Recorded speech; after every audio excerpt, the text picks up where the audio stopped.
Hi, this is Paul, and this is Rough Draft for Sunday, where I run through the current version of my Sunday sermon.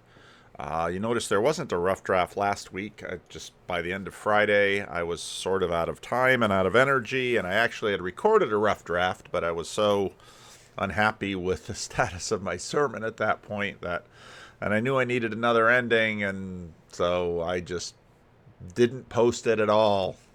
And I was trying to figure out what to do with the membership and all of those things.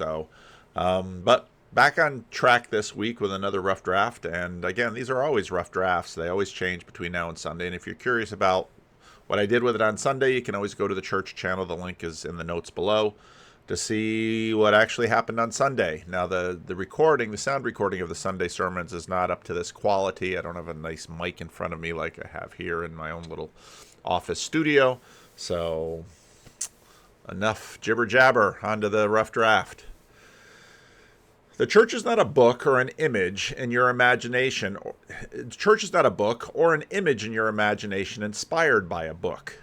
That seems like a very obvious thing, but I find the confusion is common, and it's especially common amongst Protestants, because the Protestant Reformation sought to reform the church of Rome by using the Bible as sort of a limiter that was going to cut off all of those things. And the reformers very much wanted to see the church come back to better clarity with the Bible. They thought there were too many accretions that had sort of developed. And so, another thing.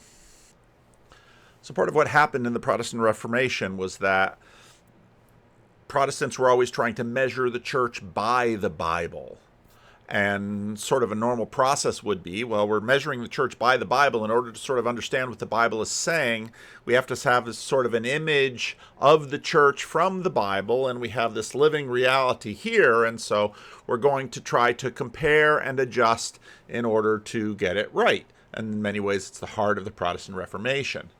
Now, these two individuals, Jordan Peterson and John Vervaeke, have been conversation partners of mine with respect to psychology and cognitive science. One of the big discoveries in the last 50 years has been the realization of just how much editing and reducing every human being has to do in order to actually grapple with the world. The world is just too big. And even in my messy office, I could spend my entire life trying to describe everything in this office, and I would exhaust my life before I exhausted the office. Language is really an amazing thing. It can take a big world and create something of an accurate description, enough for us to do a whole bunch of different things, but it can't exhaust the world. Language communicates by analogy, and through necessary reduction, but it's never exactly the same thing. Now, the Bible is a guide for church. That's basically at the heart of the Protestant Reformation, and Protestants work hard to use the Bible as a guide for church.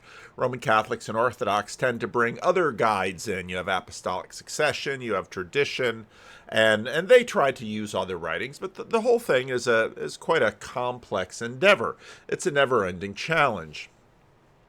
Now, Christian Restorationism has been around a long time, and you see it before the Protestant Reformation, you see it through and after the Protestant Reformation to the present day.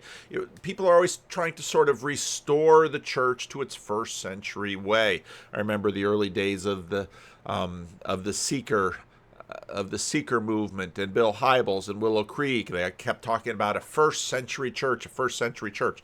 This has been a common thing throughout, especially Protestantism, as they're always trying to get back to the original source, because then it will be sort of the glory days, and then God's Spirit will come, and then God's Spirit will bless, and then we'll do the right thing. Protestant churches continually try to restore what they have felt has been lost through the ages of corruption and accretion. Orthodox and Roman Catholic churches continue to try to emphasize continuity and maintenance of tradition since the earliest times. In other words, everyone's trying to sort of navigate via the first century, or at least our grip on it. Idealisms are ideals that have taken on a life of their own. And so even though everybody's trying to navigate from this primary original source, the expressions can sometimes wind up being and looking very, very different. Now, a close reading of Paul's letters reveals a conflicted, chaotic, tenuous reality. If there's a letter that nobody doubts was written by Paul of Tarsus, it's 1 Corinthians. And we've been carefully walking through it for the last number of weeks. And from reading the letter, you can quite easily see that the church of Corinth is sort of a mess, according to Paul. He's writing the letter probably somewhere in the middle of the 50s in the first century AD. And the leaders of the church in Corinth felt themselves, well, they're doing really great. They're sort of the vanguard. They're sort of the way the church ought to be. And Paul indicates in his letter that they are confused. And in his opinion, they are full of themselves. They are immoral. They are deficient in many respects, while at the same time claiming that they are beloved by God and Christ is working in their midst. Paul holds those two things together, but the letter's been a rough one. Paul's said a lot of pretty strong things in the letter. Now, his litany of hard words was about division in the church, pride over education, wealth, spiritual power, treatment of the lower classes, sexual ethics, food sacrifice to idols. In his opinion, their treatment of the Lord's Supper is so bad they might as well stop doing it instead of continuing to do what they've been doing. And to top it all off, last week we saw skepticism about the resurrection of the dead. Now, chapter 16 begins with, again, a now about. And if you look at all the now abouts in the book, you find now about, now about, now about. We're fairly sure Paul might be responding to a previous letter. We don't really know just how many letters go back between Paul and the church at Corinth, back and forth. We have 2, possibly 3. Some people wonder if 2 Corinthians actually is sort of 2 letters that were put together. We really don't know, but there was quite a bit of things going back and forth. And so now Paul is responding to them. And as always with the epistles, we're only reading one side of the communication in a very rich, deep context, a lot of which we don't have details on. So he begins chapter 16 by saying, now about the collection for the Lord's people. Do what I told the Galatian churches to do. And even though some people have gone to church a very long time, they may know very little about this collection. There's a fair amount of debate about this collection. Is this collection for Paul? Is this... Now he says collection for the Lord's people. Does that mean the Jewish people? Does that mean Christian people? I mean, what exactly is Paul talking about? Well, if you start piecing some things together from other books in the Bible, a paper trail begins to emerge. We might wonder, well, how did this whole thing get started anyway? Well, if you remember, persecution was in Jerusalem, and it breaks out, and it seemed to have targeted mostly diaspora Jews, Jews who grew up in the Roman Empire, like Paul, but were in Jerusalem. Jerusalem was a key center, and so people would go back and forth, and sometimes people would grow up outside of Jerusalem and migrate there for their education. And some of these people became convinced of the resurrection of Jesus and been part of the very early church. And when persecution broke out, they were targeted. And we read about that with Stephen, his stoning, and Paul holding the cloaks of those who were stoning.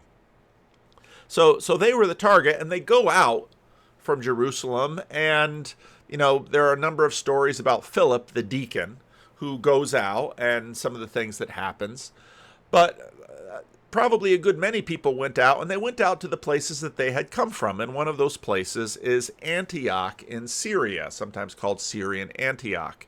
And in Syrian Antioch, there was a sizable Jewish community, but some of these people leaving Jerusalem start talking to Gentiles about the resurrection of this Jesus of Nazareth. And interest grows, and what happened in Syrian Antioch was like the 3rd largest city in the Roman Empire. Rome was first, Alexandria was second, and Syrian Antioch was third.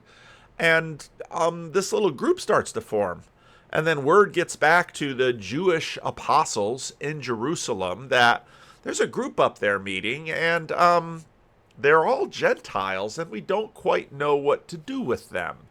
And so the people in Jerusalem decide, well, let's send Barnabas from Cyprus because we know him and we trust him. And let's also send this Paul of Tarsus. Let's send them both to this group in Antioch, and maybe they can help them, help us make sense of it, figure out what's going on. And so Paul and Barnabas stay there for a while, and what joins today is what today we would talk about as being a church. Then we have this statement in the book of Acts. During this time, some prophets came down from Jerusalem to Antioch.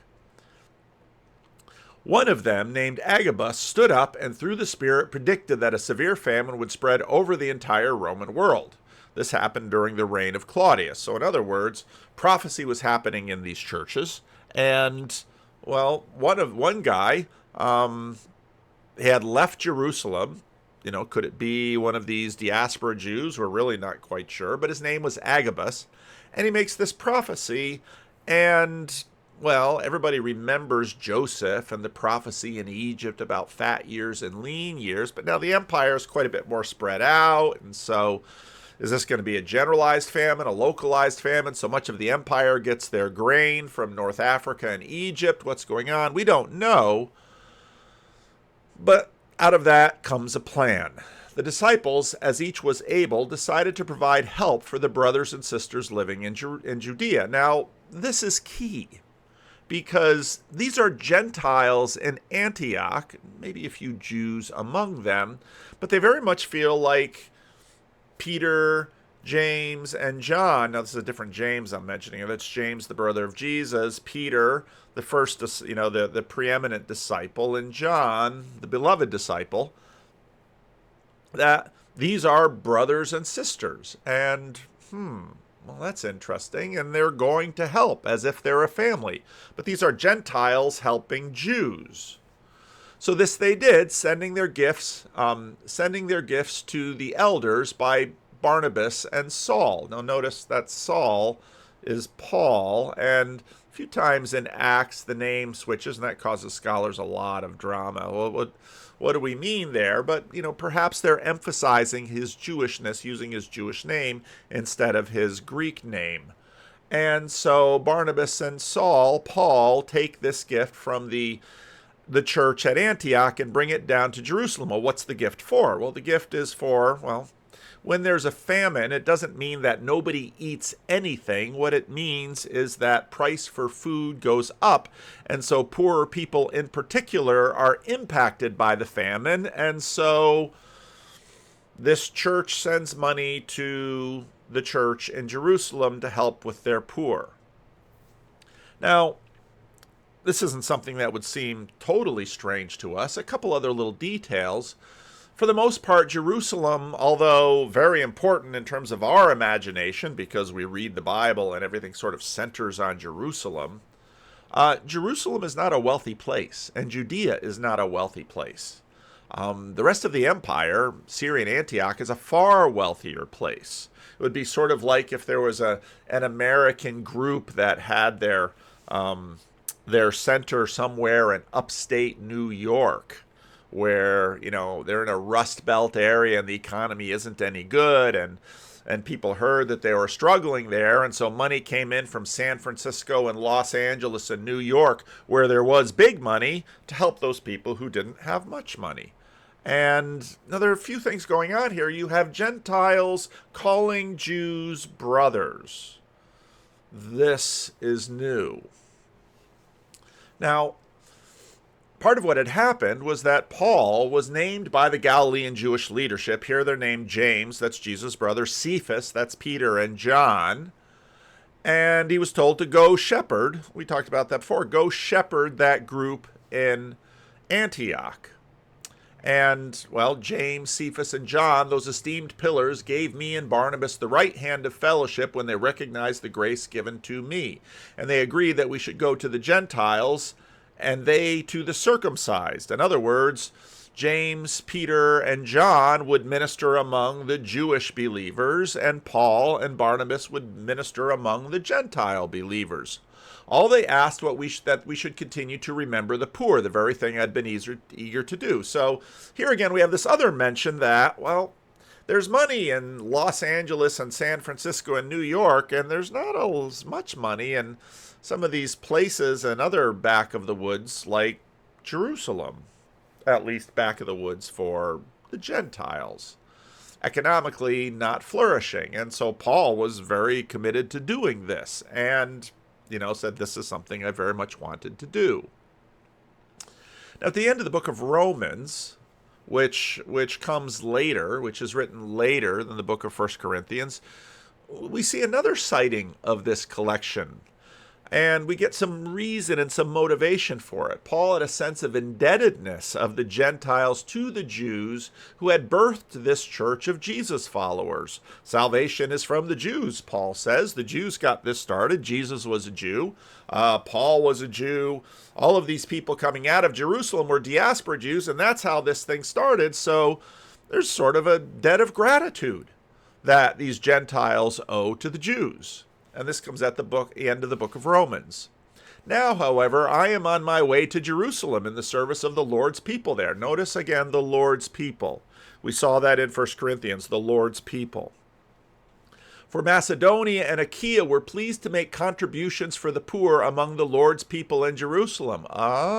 It's fitting together. This is money from wealthier places in the empire to poorer places in the empire because, shock of shocks, Gentiles are calling Jews brothers and sisters in Christ. They were pleased to do so. This wasn't done out of compulsion.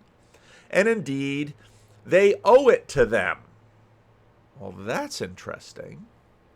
They're going to pay with money something. We're going to have to talk about that. For if the Gentiles have shared in the Jews' spiritual blessing, they owe it to the Jews to share with them their material blessings. So after I have completed this task and have made sure that they have received this contribution, I will go to Spain and visit you on the way. I know that when I come to you, I will come with the full measure of blessings of Christ. Now, we're going to read a little bit more of the end of the book of Corinthians, and you'll notice that at the end of these books, Paul is sort of giving some of his travel plans and what he hopes to do. This kind of goes into try to sketch out this chronology of what Paul did, when, and where. Back to the Corinthian passage. On the first day of every week, each one of you should set aside a sum of money in keeping with your income, saving it up, so that when I come, no collection will have to be made. What we see is sort of the beginnings of an organization. Now, the first day of the week, this is the resurrection day, and this is the day that these Christians are meeting. This is sort of becoming the new holy and important day for these Christian groups. And he says, now when I come, I don't want you to just look around and say, oh, I've got this here. I want you to set something aside throughout the month so that when I come, there'll be a considerable offering ready to go. Now, the wording is quite interesting. Now, the way people gathered money and made money and such, it was a different world. The idea is just sort of like, look at the extra that you've got at the beginning of the week when you make some profit and set it aside and store it up. And maybe you'll give it to the church or maybe you'll hold it or something, but just sort of store it up so that when I come, I don't have to run around and say, hey, have you got anything? Set this up so that we can do this offering. Then when I arrive, I will give letters of introduction to the men you approve and send them with your gift to Jerusalem. If it seems advisable for me to go also, they will accompany me. What's going on here? Well, first of all, Paul wants to make very sure that this money isn't for him. This money is for the poor in Jerusalem. And it's, transportation is difficult, so there's going to have to be safety and security. You can't just do a bank transfer necessarily. So if you're traveling with a lot of money, it's probably important to have a few men go, and that they be men from the Corinthian church is important. So when they go back to the church, they can say, this money that you've collected and sacrificed for, it went to Jerusalem and was used for the poor. So there's financial accountability in there. But there's also personal presence. And although this has been going on for a few years, one of the things that I've been doing over the last few years and sort of the non-lectionary times of the year, I've been trying to make my way through the life of Paul. Well, why? Well, because I'd been kind of going through the whole Bible before that, and we hit Paul. And Paul's a big part of the New Testament. And I've tried to address these books of Paul sort of in an order according to Acts and the life of Paul. Now, the book of Acts sort of runs out before Paul is actually executed, which for me is a good indication of the very early authorship of the book of Acts. But one of the things that's interesting here is that when Paul gets to Jerusalem, he not only wants to impress upon the leaders of Jerusalem that this Gentile mission is valuable, because there's a lot of tension with respect to these groups. And the Jewish Christians and the Gentile Christians aren't necessarily seeing eye to eye on a bunch of things. And so Paul wants to impress upon them that his work with Barnabas and now his work with Silas and his work among the Gentiles is producing a harvest. Now, this is in the midst of all sorts of other tensions. And these tensions, again, if you read, you'll find them beneath the text.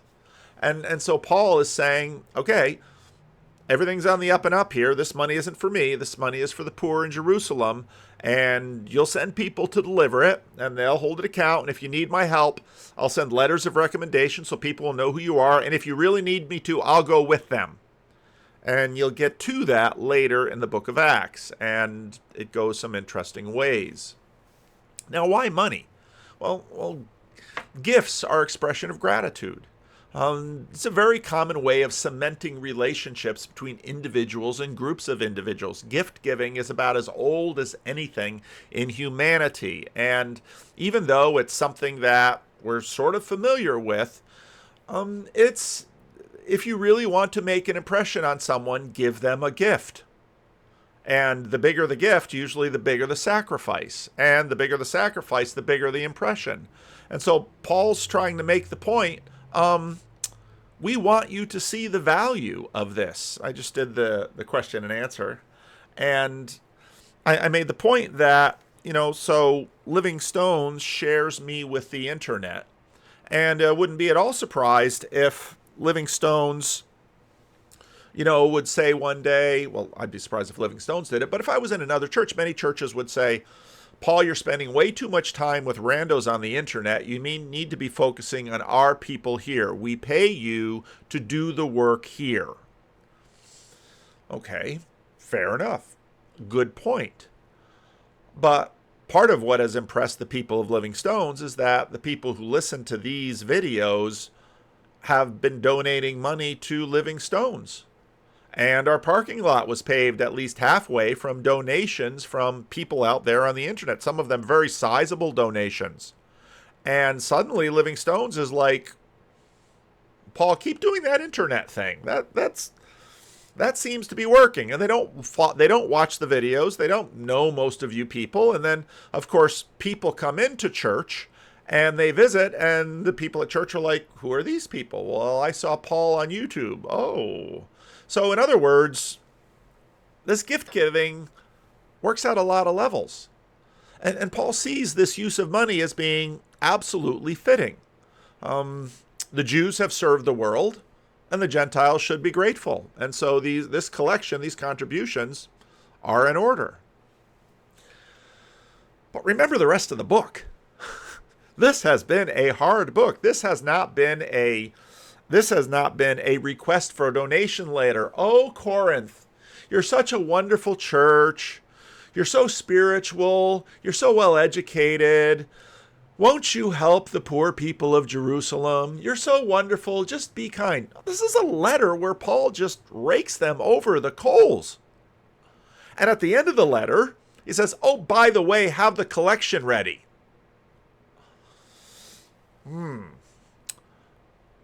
Again, reading this and 2 Corinthians, you see that in many ways, their relationship is at the point of rupture. And it might be, in fact, that with some people receiving this letter of 1 Corinthians ruptured their relationship with Paul. And he's brazen enough to ask for a collection. But now remember, the collection isn't for him. How does this work? This is really quite something. Well, it continues, and I make this little map. We've got Achaia. There's this lower peninsula in Greece, and Corinth, of course, is right on the isthmus, making it a key place. And then you've got the northern part of Greece, and you've got Macedonia up north where Thessalonica is, and then you've got Asia. This little sea right here, whereas the Mediterranean was sort of the great highway of the Roman Empire, you had like little southern, this might be sort of a beltway, but instead of having the city in the middle, you had the cities all around it. And so this is, in fact, one of the places where Paul is working very hard to grow the churches and have the churches be in communion with each other. And you can see on this little map Ephesus, and you can see Corinth. After I go through Macedonia, I will come to you, for I will be going through Macedonia. Macedonia would be sort of like mostly the overland route, and even the ships would often sort of hug the islands. They didn't go too far away. Though they didn't want to go too far away from land, and they navigated that way. Perhaps I will stay with you for a while, or even spend the winter, so that you can help me on my journey wherever I go. For I do not want to see you now and make only a passing visit. I hope to spend some time with you if the Lord permits. What's he saying? He's saying, I just wrote this hard letter, but I'm still your friend, and I want to stay with you. And I want to renew our bonds. And I want our fellowship to be close. All of these things I write, in fact, you have this great chapter of love. I write it in this letter because I, in fact, love you.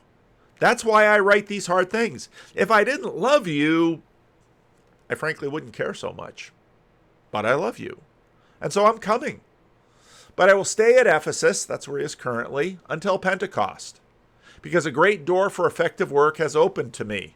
And there are many who oppose me. And after we're done with this, we're going to begin to hear about what's going on in Ephesus. And so we'll jump back to the book of Acts.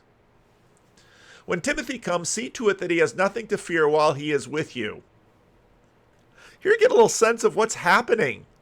Paul has just stirred up a hornet's nest, and it's like, Timothy, you go in. It's sort of like, I'm dating myself with this reference, Mutual of Omaha's Wild Kingdom, because you had the old guy who would sit there and talk, and poor Jim would have to go wrestle with the crocodile.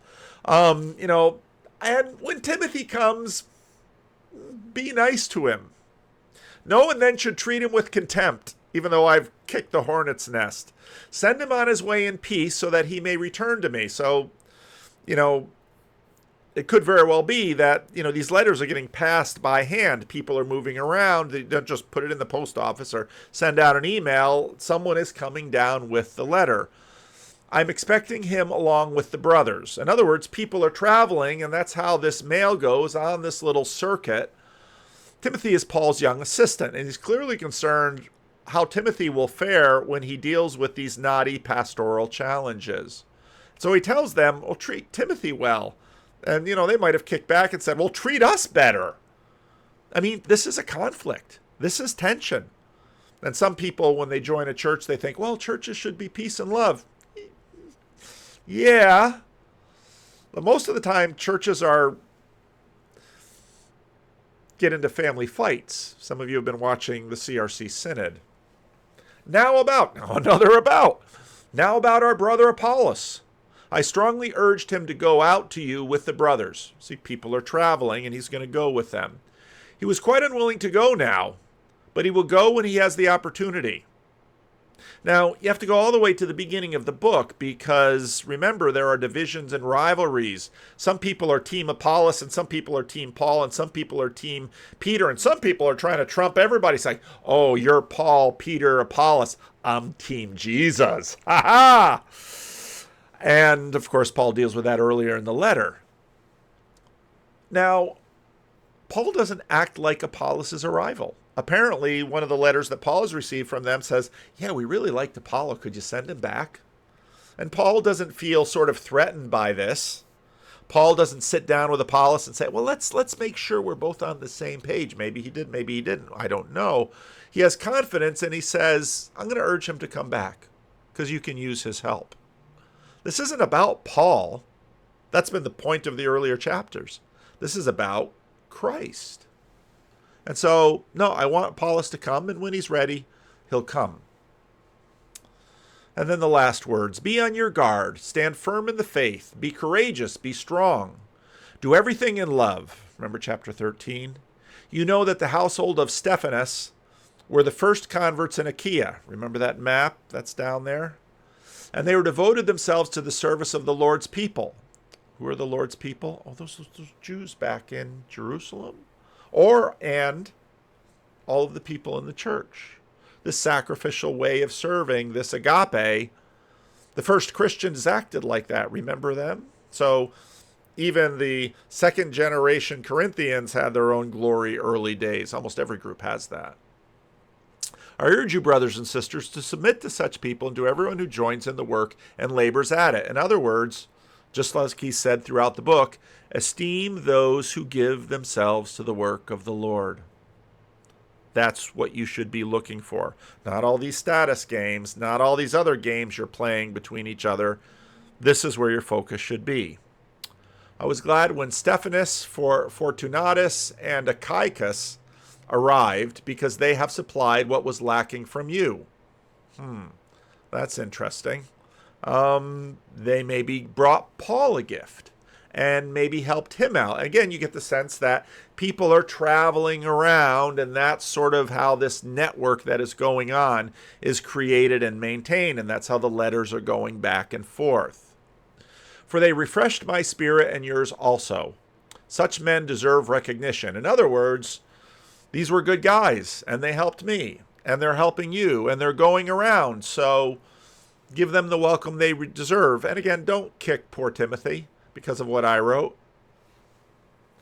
The churches in the province of Asia, those are the ones on the other side of that sea, send you their greetings. We're all brothers and sisters. Aquila and Priscilla greet you warmly in the Lord, names that they would know and recognize, as does the church that meets at their house. They've got a house in Ephesus, and that's where the work is happening. All the brothers and sisters here send you greetings. We're all one family. If anyone does not love the Lord, let that person be cursed. There it is. Families have boundaries. Come, Lord. The grace of the Lord Jesus Christ be with you. My love to all of you in Christ Jesus. Amen. End of the letter. Now, bearing witness to Jesus is never easy, and you see that in Paul's recognition of those who were serving sacrificially in agape one another. And Paul says, these are the people that should be at the top of your status hierarchy. This is the measure we use. The Son of God can't seem to have an, I should rephrase that. Even the Son of God needed to give his life. That is the shape of cruciform ministry. Real life is always much harder than our easy idealisms imagine. We read it in a book and we think, oh, that's the way it's supposed to be. We're getting ideas. It's really key. This is our guide. I am a Protestant. But how it all works out in real life, that's what the Spirit does as the Spirit works through us. We get our directions, but we're going to have to use our agency to make our way along the path in alignment with the Word of God. That's how this is supposed to work. Paul poured out his life for these groups like Jesus did for his, and Paul, of course, will be killed for his ministry. But it's always the cruciform particulars of love where the vital witness is enjoined. We imagine some flashy moment of success. Those are few and far between. It's more like a grind of continual effort, labor, and relational heavy lifting. Just like a marriage, just like parenting, just like a family. Paul won't give up on the Corinthians even when they are eager to be done with him. He's got a durable attachment to them, and he's not going to give up, and he's not just going to let any old thing happen. That's what love is. Timothy had to learn how to handle tough situations. Get in there, boy. I got your back. Apollos will play his part. This isn't Paul's show. Money will be involved. Teaching Jews and Gentiles how to form new bonds was very much what was happening. Now, gratitude is the wellspring of generosity. Always has been. It's a very human thing. We share with each other. We share with those with whom we feel indebted. We share with those with whom we want to create a relationship. We practice this in the midst of strained relationships, hurt feelings, troubles, and conflicts. In these spaces, these are the way that God does his work, binds us together, and he continues to grow us. Amen.